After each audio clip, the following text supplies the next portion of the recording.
بسم اللہ الرحمن الرحیم. قال النبی صلی اللہ علیہ وسلم طلب العلم فریضۃ علی کل مسلم ومسلمۃ او کما قال علیہ الصلاۃ والسلام. جناب سیدنا رسول اللہ صلی اللہ علیہ وسلم نے ارشاد فرمایا کہ علم کا حاصل کرنا فرض ہے علی کل مسلم ومسلمۃ، ہر مسلمان مرد پر، عورت پر، مسلمان بچے پر، بچی پر علم کا حاصل کرنا فرض ہے. صحیح حدیث مبارکہ ہے. تو آج کی گفتگو کا مقصد اکثر والدین کے سوال کا وہ جواب ہے کہ ہم بچوں کی تعلیم و تربیت کے لیے بہت فکر مند ہیں، ہم بچوں کی تعلیم و تربیت کے لیے بہت پریشان ہیں. بچہ ویسے تو بہت جینیس ہے، آئی کیو لیول بھی اچھا ہے، لیکن تعلیم سے گریزاں ہے، پڑھنے سے جی چراتا ہے. تو اس میں دو ذمہ داریاں ہیں، ایک ذمہ داری اساتذہ کرام کی اور دوسری ذمہ داری والدین کی. اب اساتذہ کرام کی ذمہ داری کیا ہے؟ بالکل یہ بات ٹھیک ہے کہ استاد کا معنی اور استاد کے پاس دو زانوں ہو کر بیٹھنے کا مقصد یہ ہے کہ استاد ہمیں تعلیم دے، ہمیں پڑھائے، ہمیں سمجھائے، ہمیں سکھلائے. لیکن میں سمجھتا ہوں کہ فی زمانہ اساتذہ کرام کی یہ ذمہ داری بھی ہے کہ بچے کے اندر تعلیم کا ذوق اور شوق پیدا کرے. اور اس کے لیے کون سا طریقہ ہے؟ نبوی طریقہ تعلیم، جو حضور علیہ الصلوۃ والسلام نے اپنے معلمین اساتذہ کرام کو، جو اساتذہ کرام حضور علیہ الصلوۃ والسلام نے بطور معلم جن کی تشکیل فرمائی، جن کو منتخب فرمایا، جو ان کا طریقہ تعلیم تھا، وہی آج کل کے اساتذہ کرام کا. مدارس کی تعلیم ہو یا اسکولوں کی تعلیم ہو، دینی عصری کوئی بھی تعلیم ہو، لیکن طریقہ تعلیم نبوی ہوگا تو بچوں کے اندر تعلیم حاصل کرنے کا شوق اور ذوق پیدا ہوگا. تو حضور علیہ الصلوۃ والسلام نے جن معلمین کو منتخب فرمایا تاکہ وہ مسلمانوں کے بچوں کو تعلیم بھی دے اور ان کی تربیت کا خیال بھی رکھے، وہ کون کون سے تھے؟ حضرت سیدنا ابوبکر صدیق رضی اللہ تعالیٰ عنہ، حضرت سیدنا عبداللہ ابن مسعود رضی اللہ تعالیٰ عنہ، حضرت سیدنا براء ابن عازب رضی اللہ تعالیٰ عنہ، حضرت سیدنا ابی ابن کعب رضی اللہ تعالیٰ عنہ. یہ وہ صحابہ کرام ہیں جو حضور علیہ الصلوۃ والسلام نے بطور معلم مسلمانوں کے بچوں کی تعلیم اور تربیت کے لیے صحابہ کرام کو منتخب فرمایا، ان کی تشکیل فرمائی. اور کہیں بھی ایسا نہیں ملتا کہ ان صحابہ کرام نے مسلمان بچوں کو تعلیم و تربیت کے دوران مارا ہو، پیٹا ہو یا ڈانٹا ہو. پہلی بنیادی چیز یہ ہے کہ سختی، مار پیٹ اور بچے کو ڈانٹنا یہ تعلیمی طریقہ نبوی نہیں ہے. اس سے بچے کا ذوق اور شوق ختم ہو جاتا ہے، بچے کی عزت نفس مجروح ہو جاتی ہے. آج ہمارے ہاں اساتذہ کرام کی کبٹ سے یا ان کے جو مدارس میں جو ڈیسک یا تباہیاں ہوتی ہیں وہاں سے آپ کو ڈنڈا ملے گا، پائپ ملے گا، سٹک ملے گی.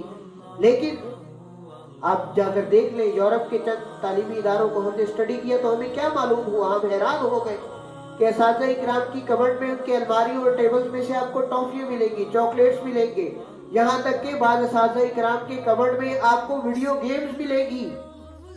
کہ 1 گھنٹہ تعلیم کا وقت ہے تو 10 منٹ بچے کو اپنی ایکٹیویٹی اور اپنی کھیل کے لیے ماحول فراہم کیا جائے تاکہ بچہ اس ماحول میں رچ بس اور ڈھل جائے. تو اس کے بعد پھر اس بچے پر تعلیم کا بوجھ ڈالا جائے. تو کیا ہونا چاہیے؟ ترغیب ہونی چاہیے، ترہیب نہیں ہونی چاہیے. بچے کے اندر ذوق و شوق پیدا ہونا چاہیے. تو اسی طرح ہمارا واسطہ ایک بہت رچ رائل فیملی کے بچوں سے پڑا، ان کی تعلیم ہمارے پاس تھی. دینی تعلیم کے حوالہ سے والدین نے وہ بچے ہمارے سپورٹ کیے. تو ان میں ایک بچی ایسی تھی جو بحمدللہ جینیس بھی تھی، ذہین بھی تھی، آئی کیو لیول بھی اچھا تھا، لیکن تعلیم کا شوق نہیں تھا. تو اساتذہ کرام نے کیا کیا کہ اس بچی کو اس کلاس کی، جو مختصر سی کلاس کی، اس کلاس کی ہیڈ گرل بنا دیا کہ آپ اس کلاس کی آج سے ہیڈ گرل ہے. وہ بچی اتنے میں خوش ہو گئی اور دوسری بچیوں سے، دوسری طالبات سے زیادہ بہتر انداز میں وہ بچی سبق بھی یاد کرنے لگی اور سبق سنانے بھی لگی. تو بچے کا دل جیت لینا، بچے کو ترغیب سے پڑھانا اور اس کی جو ہابیز ہے، یعنی جن چیزوں کو بچہ پسند کرتا ہے، لائک کرتا ہے، ان کو سامنے رکھتے ہوئے بچے کو ترغیب دینا. اور پھر آخری چیز کیا ہے اساتذہ کرام کے لیے؟ کہ بچوں کے لیے دعا کرنا، نماز کے بعد دعا کرنا. اپنے لیے دعا مانگے تو اپنے طلباء کے لیے دعا مانگنا، خواہ کسی بھی ادارے سے ہو، دینی ادارہ ہو، عصری ادارہ ہو، بچوں کے لیے دعا مانگنا۔ جو استاد اپنے بچوں کے لیے دعا مانگتے ہیں اللہ تبارک و تعالیٰ ان اساتذہ کے طلباء کو دنیا کا کامیاب ترین انسان بنا دیتے ہیں۔ دوسری ذمہ داری والدین کی ہے۔ والدین کی کیا ذمہ داری ہے کہ درسگاہ میں بچہ تو تعلیم کے ماحول میں ہے، مدرسے میں ہے تو 5 نمازیں بھی ہیں، نفل عبادات بھی ہیں، قرآن کریم کی تلاوت بھی ہے، وضاحت بھی اچھی ہے، اسکول میں بچہ ہے تو سبق بھی ہے، ہوم ورک بھی ہے اور سب کچھ ٹھیک چل رہا ہے۔ لیکن جو ہی بچہ گھر آتا ہے تو سوشل میڈیا یہ والدین کا درد سر بنا ہوا ہے۔ تو چونکہ یہ ایک گلوبل ولیج ہے، اس سے انکار نہیں ہے اور یہ ضروریات زندگی کا حصہ بن چکا ہے، تو اس میں یہ ہے کہ بچوں کو سوشل میڈیا سے روکا تو نہیں جا سکتا، دور نہیں کیا جا سکتا، لیکن جو بہت ضروری اور اہم معاملہ ہے وہ یہ ہے کہ بچوں کی مانیٹرنگ کی جائے۔ جب بھی بچے سوشل میڈیا استعمال کریں تو بچوں کو دیکھا پرکھا جائے، ان پہ نظر رکھی جائے، اور دوسرا یہ کہ بچوں کے سوشل میڈیا کے استعمال کا وقت بنا دیا جائے کہ اتنے سے اتنے بجے تک اتنے منٹ یا اتنے گھنٹے یا اتنا وقت آپ سوشل میڈیا استعمال کر سکتے ہیں۔ اس کے بعد وہ بچوں سے ڈیوائس لے لی جائے یا اس سوشل میڈیا سے ان بچوں کو دور کر دیا جائے۔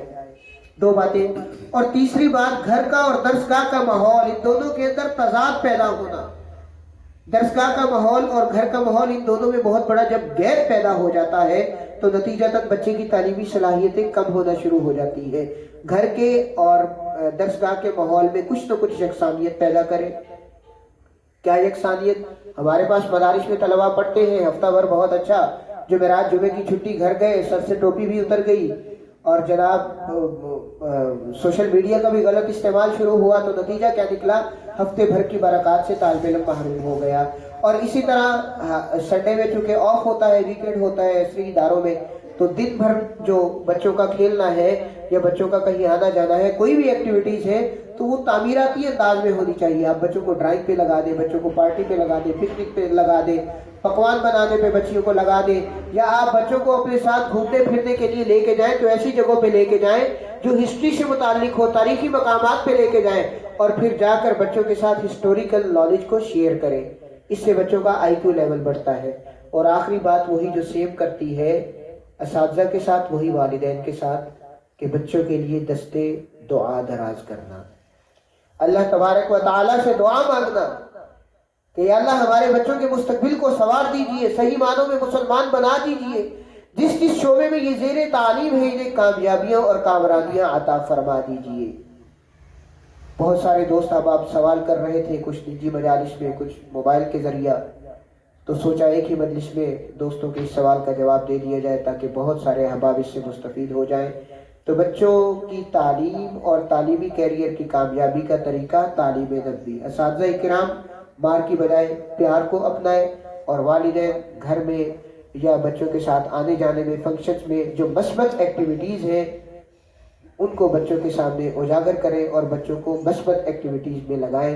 دعا ہے کہ اللہ تبارک و تعالی ہم سب کی اولادوں کو ہماری آنکھوں کی ٹھنڈک بنائے، اور جہاں جہاں جس جس شعبے میں زیر تعلیم ہے اللہ تبارک و تعالی تمام بچوں کو نمایاں کامیابیاں عطا فرمائے۔